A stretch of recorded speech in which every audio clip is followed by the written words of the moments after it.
ans.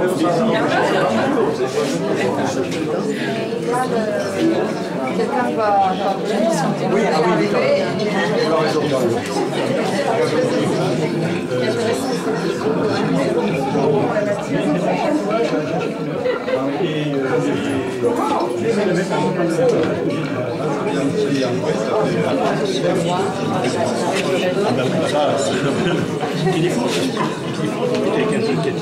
Parce que nous-mêmes, on a repéré.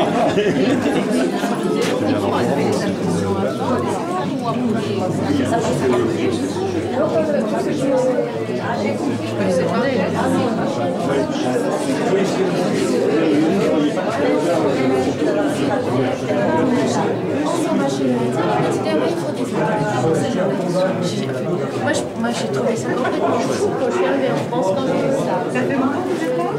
Oui, depuis l'âge de 20 ans. Ah oui, voilà. Vous voulez cette culture sans qu'on perdu chez Moi j'ai trouvé ça magnifique et quand elle m'a montré des écrits. Et en fait, je ne savais pas le nom. Moi je l'ai déjà oublié, je l'ai dit à la on a parlé de c'est vous qui faites ces choses magnifiques.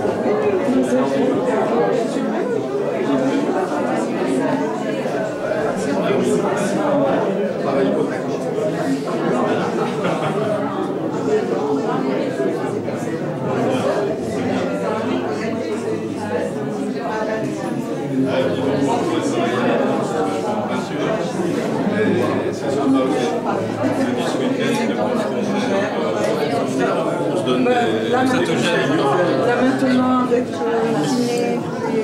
Attention au marché. Hein. Ah oui. Voilà, là, il faut aller. Tu vois, et regarde, il y a...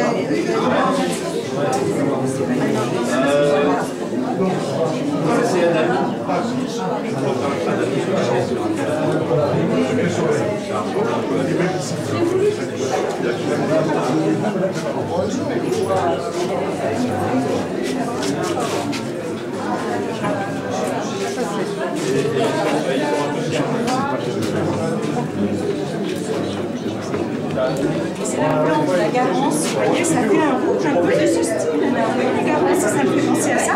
Et les Indiennes, elles étaient faites de la garance. Hein, vous voyez, donc c'est normal que ça fasse penser à ça. Vous n'y avez peut-être pas pensé, mais c'est vrai que le rapport...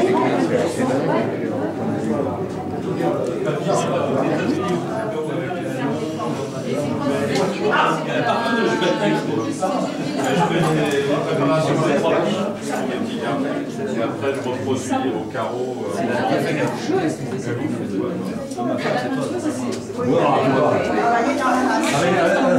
C'est l'abstraction qui évoque en général quand même le paysage, la nature, et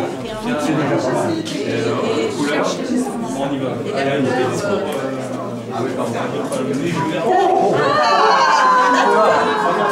sur la ligne. Là, il y a le ligne. C'est chaud.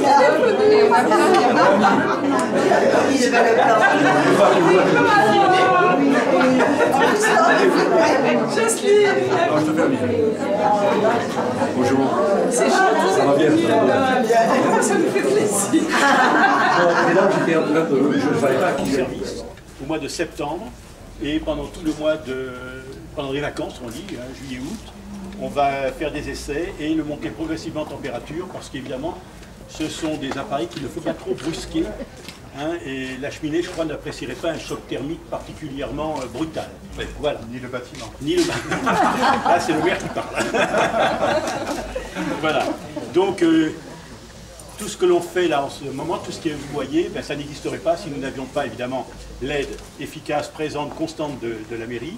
Hein, et j'en remercie pour ça M. Lavardin, le maire de Gradignan. Et puis, également, bien entendu, c'est une équipe qui l'entoure, hein, Sana Soukari, hein, qui est adjointe à la culture, et puis également Anne-Charlotte Riedel, hein, et puis Viviane Chef, et puis voilà notre ami ici, présent. Voilà. Donc tout cela nous aide à faire ces expositions, et surtout cette 5e exposition, car c'est déjà la 5e, vous voyez, avec des artistes de factures différentes, chaque fois renouvelées pour nous, bien sûr. Hein, c'est une approche différente et ça nous permet de vous présenter aujourd'hui comment dirais-je, notre amie Daniela Stakhanov, excusez-moi, hein, qui nous fait le grand plaisir d'exposer ses œuvres aujourd'hui au sein de la poterie.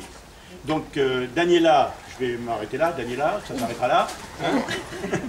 Daniela donc est d'origine suisse. Elle est, comme elle dit président, elle a un passeport français, donc elle est franco-suisse. Elle travaille depuis 1982 à Sainte-Eulalie, c'est dans le Cantal. Et d'ailleurs, je peux vous dire qu'à midi, elle nous a fait goûter du Cantal, du vrai, c'était ma foi excellent. Merci. Voilà. Donc elle travaille dans le Cantal. Et depuis, donc, alors je reprends mes petites notes, donc elle expose en Suisse, en Belgique, en Allemagne, en France bien entendu, et elle rentre donc d'une période qu'elle vient de passer à San Diego, en Californie, pendant 2 mois, en titre d'échange avec ses confrères et artistes américains. Voilà, ou californiens. Pour m'acclimatiser Pardon ? Pour me préparer au climat bordelais. Voilà, le climat bordelais, voilà, c'est ça. Parce qu'en voilà. sortant du Cantal, je suis tombée. Le Cantal, c'est mieux, hein? C'est plus frais, voilà, c'est ça. Donc, parmi les nombreux prix qu'elle a obtenus, eh bien, il faut citer le prestigieux prix de Bernard Palissy qu'elle a obtenu en 2013. Et je crois qu'on peut l'applaudir pour ça.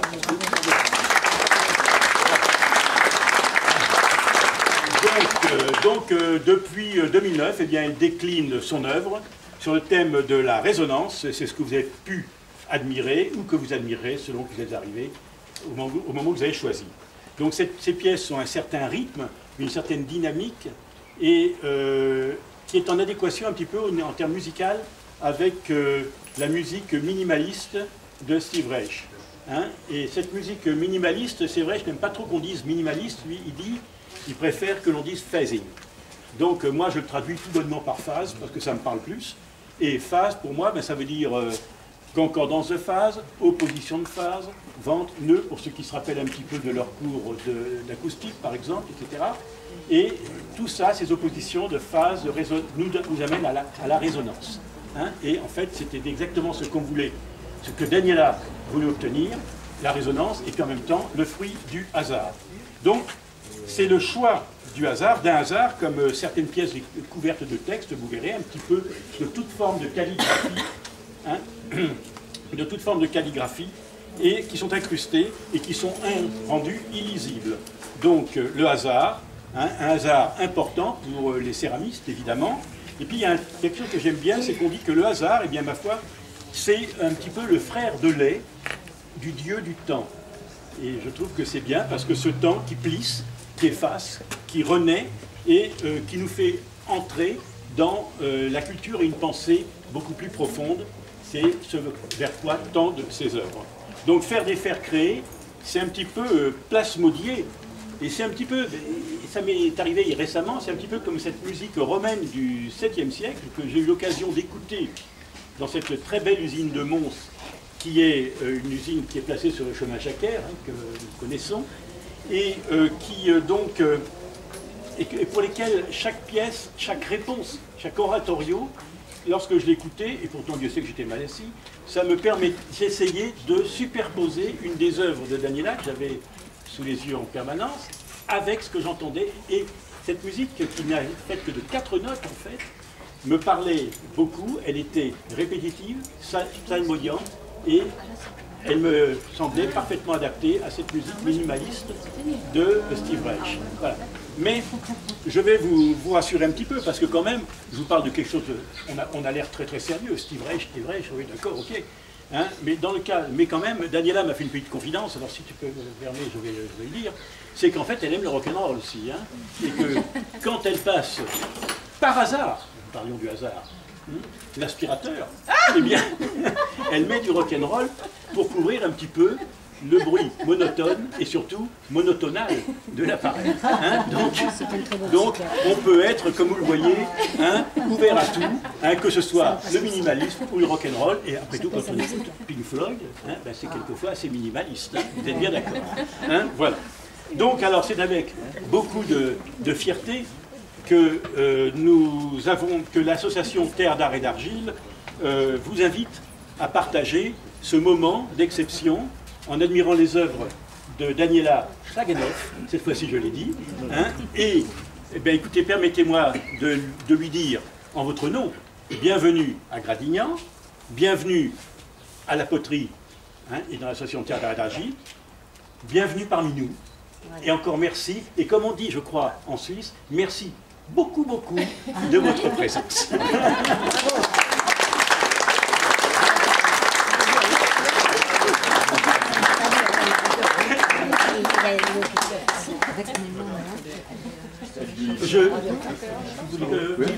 Daniela, est-ce que vous... Voilà, monsieur le maire terminera. Moi, je voulais m'en sortir en disant je vous invite à boire. Mais je crois que si Daniela n'a pas envie de faire trop de discours, je crois qu'elle répondra avec grand plaisir à toutes les questions que vous voudrez bien lui poser. Ce sera peut-être plus facile pour elle. Voilà. Et puis, il y a aussi une chose. Aujourd'hui, bon, je suis là, je peux répondre, il y a beaucoup de choses à dire, mais il y a toutes les œuvres, et ce que j'aimerais, c'est qu'elle parle pour elle-même, donc que vous preniez le temps, si vous êtes touché par les œuvres, d'écouter ce qu'elle aura raconté.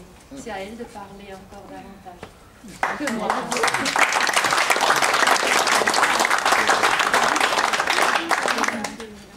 Monsieur le maire. Merci, Monsieur le Président. Chère Daniela Tsaganov, c'est ça? Très bien, mesdames, messieurs, chers amis de la poterie, c'est toujours un grand plaisir de venir pour cette exposition annuelle et en vous rencontrant, chère madame, et en voyant les œuvres que vous avez exposées, je dois dire que c'est une grande beauté et d'une singularité que nous n'avons pas l'habitude de voir exposée ici ni même ailleurs. De saluer parmi les choix que vous faites, et particulièrement cette année avec Daniela, une grande originalité, une grande finesse, une grande élégance, une grande profondeur. Vous en avez parlé avec des mots très choisis et je ne m'aventurerai pas à être en compétition avec vos interprétations, mais simplement quelques instants de visite m'ont beaucoup touché par la pureté, la légèreté de la matière et en même temps, le lieu aidant, bien évidemment, par la profondeur qui tient à la structure du lieu, et au four en particulier, où ces murmures de bouche sont absolument saisissants. Donc il s'agisse du traitement de la matière assez primaire, finalement, comme de la sonorité et de l'intériorité. On a le sentiment d'être dans une profondeur assez essentielle, assez simple, basique à la fois et en même temps extrêmement élaboré. Je voulais vous remercier donc d'être venu à Gradignan. C'est un honneur, connaissant la notoriété qui vous entoure et aussi le travail que vous faites qui m'a été décrit. Vous avez bien fait de venir à Gradignan. D'abord parce que ces gens qui vous accueillent sont excellents, parce que vous êtes sur un site d'exception, parce que celui qui se cache derrière aussi une personnalité à lui tout seul. On s'écarte d'exception. Voilà.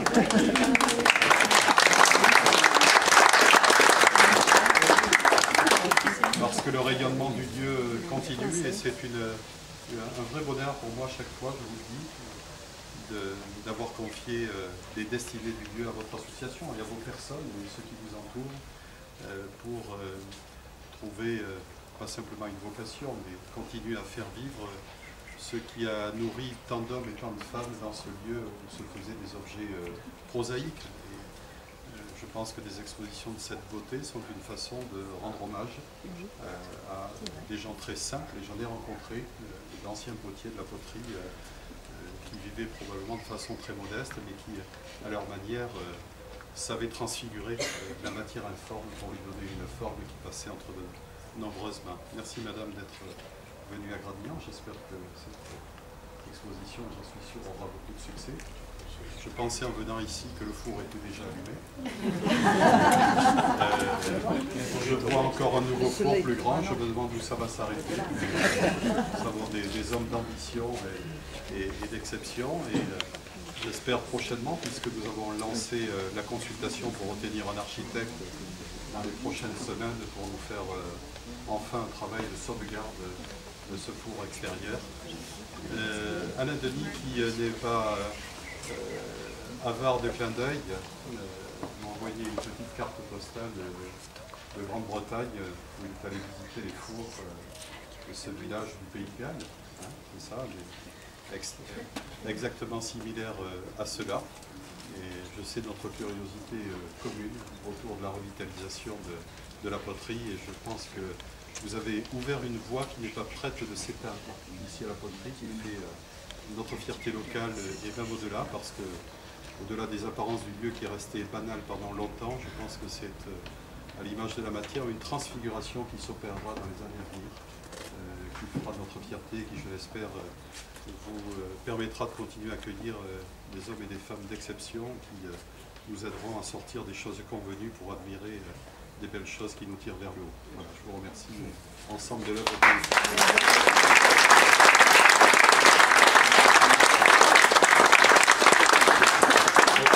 On va tenir le feu.